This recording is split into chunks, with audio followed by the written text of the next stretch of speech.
sinabi niya na nagbibigay ng pera doon sa mga informant, pambili ng gamot, pambili ng mga iba't ibang bagay, pinamitan ng social tables. Sa tingin mo, tumagos kaya ito sa publiko? Well, sa akin,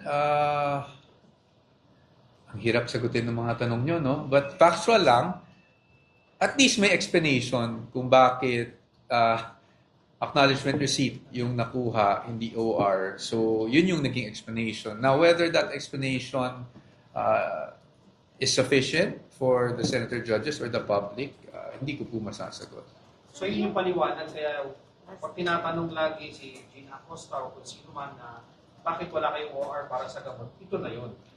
Well, kanina may nabanggit niya na yun daw yung information na nakuha niya from the SDO and the security officer. So, maaaring yun ang paliwanag. But again, ang hirap kasi magsalita, no?